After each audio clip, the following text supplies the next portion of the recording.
Olá a todos, me chamo Giovanni, estou aqui fazendo a projeção radiográfica da coluna cervical e eu vou estar usando como exemplo esse pelúcia de uma onça, que é o mais próximo que eu consegui chegar perto de um paciente, tá? E ela não é muito maleável, porque o tecido dela e os preenchimentos são meio enrijecidos.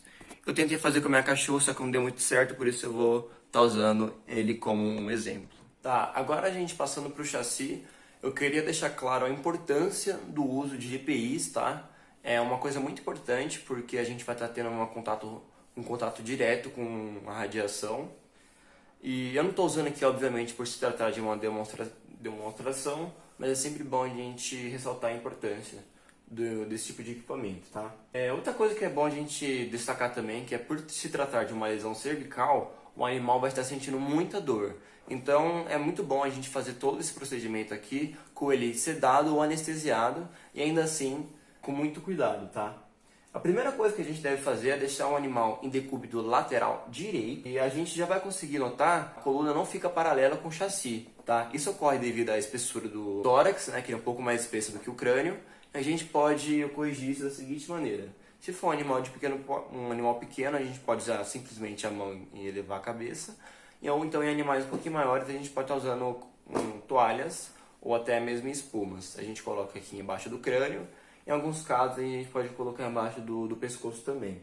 A segunda etapa, eu teria que corrigir essa cifose que se forma aqui na coluna cervical, que é uma curvatura natural que acontece no nosso corpo. Eu faria uma rotação cranial da cabeça e levaria o tórax para que assim a gente conseguisse corrigir essa curvatura. Seria mais fácil se eu estivesse aqui com duas pessoas, porque ela seguraria os membros posteriores, elevando o tórax, enquanto eu faria a tração na cabeça, né? A terceira e a última etapa seria a qual eu teria que fazer uma rotação da coluna em relação ao filme, para que os processos transversos da asa do Atlas fiquem sobrepostos umas das outras, tá? Então, nessa posição, o cachorro naturalmente ele ficaria um pouco com a cabeça inclinada, então o que eu faria seria pegaria pelo focinho e rotacionar levemente para que fique tudo nivelado e as asas do Atlas ficassem sobrepostas. Agora eu vou mostrar para vocês as projeções radiográficas do tarso, tá? Tem duas projeções que a gente pode fazer. Uma delas é a médio-lateral e a outra são as complementares, que é a dorso-plantar e a pântero-dorsal, tá? Primeiro eu vou estar mostrando para vocês aqui a médio-lateral, que consiste assim. Primeiro eu vou pegar, eu vou deitar o paciente em decúbito lateral. Então, vem aqui minha vida. Vou posicionar agora o filme radiográfico embaixo da articulação referência que eu vou estar usando, né? Que no caso vai ser aqui. Calma. Vou deixar o paciente confortável. Calma aí, minha vida. Depois da gente posicionar o nosso filme radiográfico, a gente vai segurar aqui pela região do fêmur para que a nossa mão não apareça na incidência, tá? Dessa forma, a gente faz a colimação com a extremidade distal da tíbia, incluindo o tarso e os dígitos. Agora, eu vou mostrar para vocês a projeção complementar. Consiste da seguinte maneira. A complementar vai depender muito da permissão, entre aspas, do nosso paciente, tá? Tem a dorsoplantar, que consiste assim. De maneira, o paciente vai ficar sentado, a gente vai colocar a patinha dele em cima do nosso filme. E dessa forma a gente consegue incluir a partir do terço distal da tíbia até os dígitos. Tá? E agora para a posição pântero-dorsal, a gente vai deixar o paciente ou sentado ou deitado dessa forma. A gente vai esticar a sua perninha em cima do nosso filme radiográfico, de uma forma que a gente consiga pegar a partir do terço distal da fíbia, o tarso e os dígitos. Giovana, e hoje eu vou mostrar a respeito das posições radiográficas do tórax. Tá? A gente vai precisar usar um chassi, que eu vou usar como exemplo esse caderno, e a gente também vai precisar da calha de espuma, que a gente vai usar na outra projeção. Eu vou mostrar a respeito da silhueta cardíaca, que são usadas normalmente duas projeções, que é a lateral direita e a ventro-dorsal, tá? Aí aqui a gente vai ter como exemplo esse ursinho de pelúcia, tá? antemão, o animal ele precisa estar totalmente sem nenhum tipo de focinheira, sem coleira e sem guia, tá bom?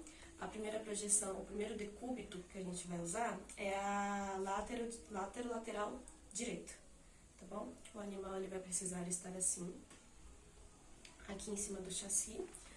A cabeça precisa estar elevada na quina do chassi, certo? E os cotovelos precisam estar alinhados. O centro do colimador precisa estar no centro do tórax, exatamente assim, tá? E assim é feito o raio-x da primeira projeção. A segunda projeção, a gente vai precisar de uma calha de espuma. Ela vai ficar em cima do chassi e o animal, ele vai estar nessa posição aqui, que é a ventrodorsal, tá? A linha média do animal precisa estar alinhada com a linha do colimador. Ela precisa estar exatamente alinhada. Os membros precisam estar alinhados com o crânio, tá? Exatamente assim, eles precisam estar alinhados com o crânio. Essa é a segunda projeção. Existe uma outra projeção também, que é a dorsoventral. A dorsoventral, ela é assim, acontece quando o animal ele está com muita dor, ele não permite fazer as outras duas. Então, a gente tenta fazer essa daqui, tá? Os membros paralelos tracionados, certo? E o animal ele vai ficar nessa posição. É importante que você acompanhe a respiração dele, tá? Porque quando a respiração dele estiver no pico, vai ser na hora que vai ser feito o raio-x. Uma dica é que você sincronize a sua respiração com a do animal para que você tenha certeza de quando vai precisar ter feito o raio-x. Oi, eu vou falar a respeito da articulação coxofemoral, tá? As posições radiográficas, no caso a gente usa para articulação coxofemoral. Eu vou ter como exemplo aqui esse urso de pelúcia, esse caderno que seria a placa de imagem e uma calha de espuma que a gente vai precisar, tá bom? Precisa estar sem nenhum tipo de coleira ou focinheira, tá? E aí, que posição a gente vai usar? A gente vai usar a ventrodorsal, tá bom? Essas projeções normalmente são usadas para identificar algum tipo de displasia na parte coxofemoral do animal. Então, aqui, ele vai ficar nessa posição aqui, tá? Assim, ele vai ficar de barriga para cima e a parte da pelve vai ficar para fora da espuma, tá? Essa parte aqui vai ficar para fora, em cima da placa de imagem, tá? A gente vai ter que deixar o paciente alinhado, tá bom? É importante pegar da altura da pelve até a altura da tíbia, tá?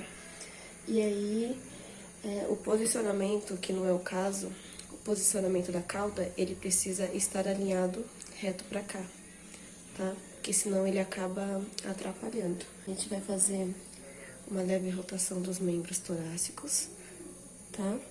Eles precisam estar bem estendidos e paralelos entre si, exatamente assim, tá? Muitas vezes o cão ele precisa estar com algum tipo de medicação, porque alguns não permitem, podem estar sentindo algum tipo de dor, e alguns realmente não permitem por serem cães mais agitados ou bravos. A articulação coxofemoral ventrodorsal é essa posição aqui.